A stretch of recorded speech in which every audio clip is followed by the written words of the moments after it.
Hey, what's up guys? I hope you are doing well. In today's video, I'm gonna cover, I almost sold my company and it was an exciting experience. There was a lot of learning in the experience.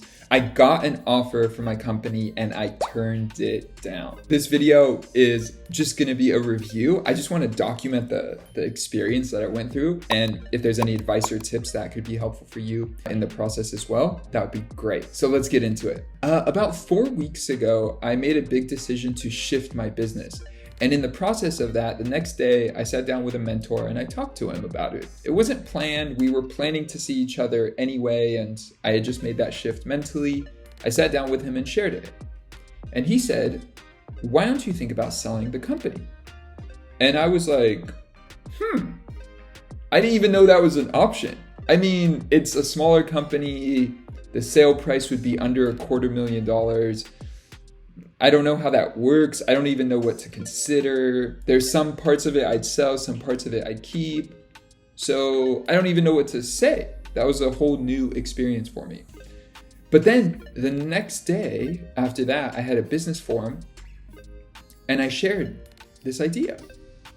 I shared, hey, I'm selling my company. I just started saying it. I just started telling everybody that I'm selling my company, because potentially one person I talk to could be a person who says, I'm interested, or I know someone who's interested. Knowing the facts, knowing that it's not a large company, knowing that it's only been operating for a year, they could be interested. And lo and behold, after a few meetings, the meetings were very simple. They didn't feel stressful. Things were just moving along in a really good way. I ended up getting an offer. So we analyzed the business, talked about what would be for sale, talked about general pricing. Now, what I learned recently was when you sell a business, you basically sell it with a EBITDA. I think that's the phrase, EBITDA, or I don't know, whatever, multiple. So let's say the business profits $1,000 a year, easy numbers. Well, if you do a 2.5 multiple, you would sell it for $2,500. So if you think about it, every dollar of profit you increase, you actually increase the business value by $2.50 or $3 or $5, whatever that multiple is.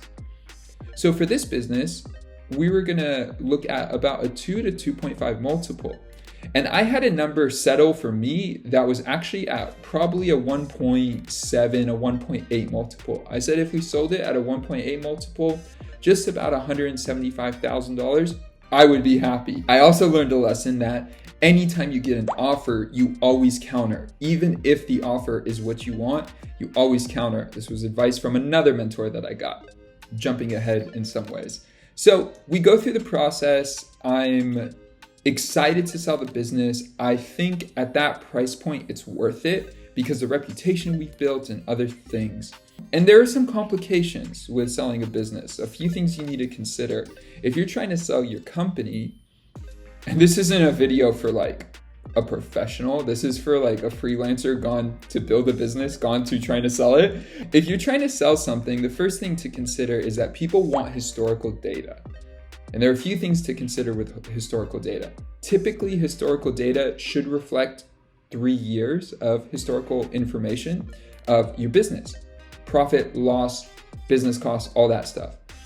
I had 1 year. The business really started in June of 2020 in the middle of the global shift that we went through. Now that's one thing that would work against my multiple. So taking it from a 2.5 to a lower number, that works against because there's only a year of data. One thing working for me is that I get a lot of leads for the business I operate is SEO. I get a lot of leads for website design, but we don't take them. So a benefit to purchasing this business is if you want to do website design, well, you have a stream of leads coming in, which could increase the size of the business significantly and dramatically very quickly. It just depends on how you take it. So if you only do SEO, here are the numbers. This is what I did over the last year. If you add in design to your systems and possibly other work, you could actually increase this business or grow it quickly, very quickly beyond what I ever built it into. Obviously, that's speculation. I do get the leads, but it's speculation on the numbers and all of that. Another thing that's important to keep in mind with selling a company is historic data that's easy to understand. Now, what I mean is I have this business that was operating, and I also had these 2 or 3 client relationships, maybe even more, off to the side. And I also had these side projects happening as well.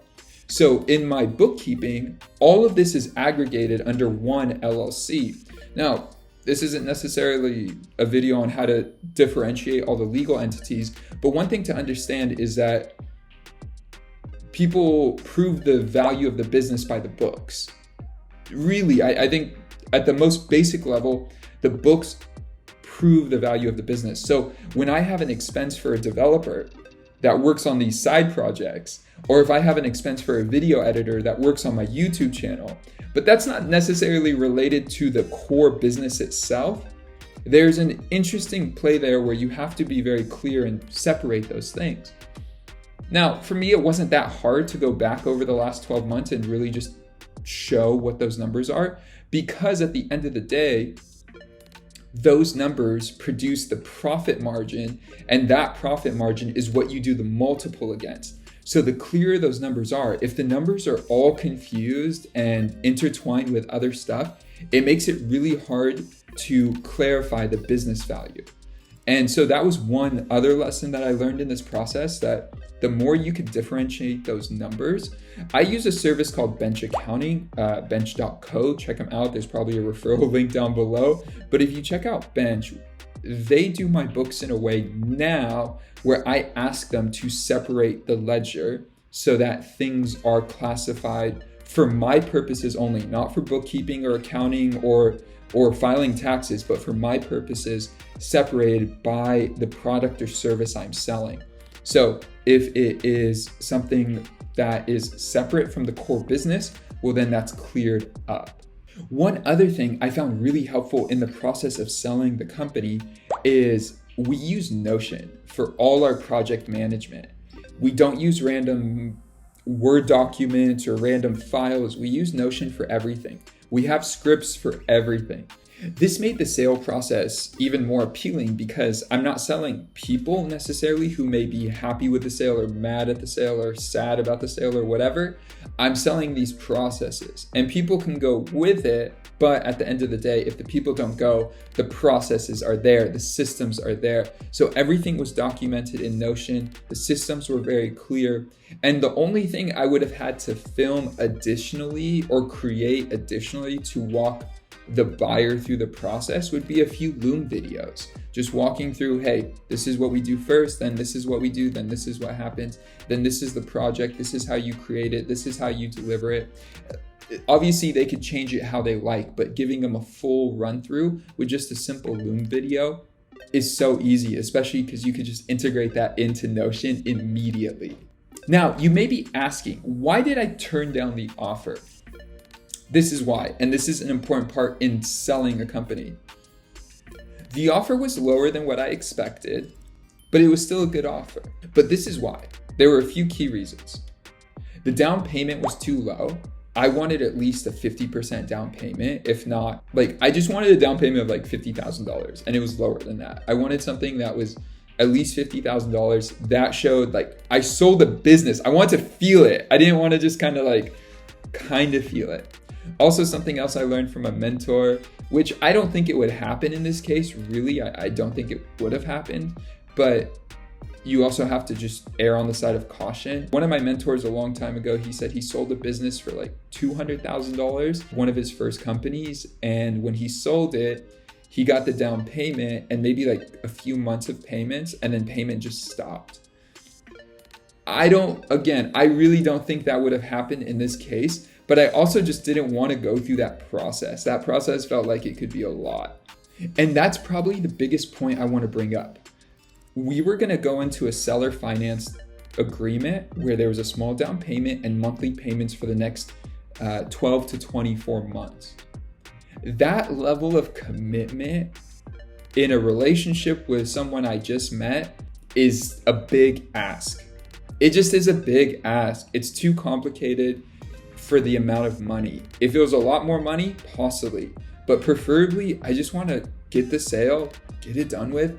It does sound nice to have a few $1,000s coming in each month and not do a thing, but at the same time, it just didn't make enough sense. Financially, it could get really complicated, and I don't want to complicate my life. If anything, I'm seeking to make it easier. So that's why I ended up turning it down. The number was nice, but what I believe is possible if I keep the business and readjust it in some ways, it's going to be worth way more than that offer or even the $175K I wanted to settle on. So in the future, I don't think I will sell the business because a big portion of the business revenue I've turned off as of the middle of July, you could say August 1st.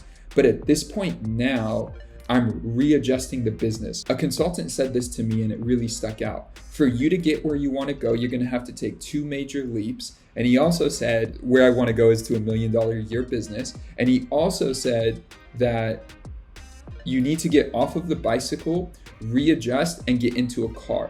And what he meant is the business you're operating on right now is not going to get you where you want to go. You have to get off, redesign the business. Peter Thiel has a quote that goes something like this. What is it? A great startup has scale built into its initial design. And so me readjusting the initial design, which is getting into a car that can scale to $1 million a year business, is what I'm aiming after. So that's what I'm doing right now. So I don't really think I'd sell it later because the business numbers are going to the bookkeeping is going to say, we're making money. No money's coming in. I have money coming in from other places. Life is good. No problems there. But for the most part, this part of the business is not going to be as attractive to sell because it's not going to have the immediate historical data that would be necessary. If someone came to me today and offered something, that'd be tight. But again, it's not meant to be. It just feels like it's not meant to be. If it comes up, great. But for right now, I'm readjusting, changing my focus. One of the big things I chase after for my own life is freedom of choice in my day-to-day, so I can serve, help, impact, do what I like, do what I'm passionate about, and not have money control my time. And I just felt like that number was too small for such a big commitment, a 2-year commitment, where it could just get complicated. It could get complicated 18 months into it. It could be totally fine for 18 months, and then 18 months in, it gets complicated. It could get complicated 3 months into it. And so the amount of liability and stress, and also I want this to be a profitable sale and a profitable win for everybody on board, it just didn't feel right.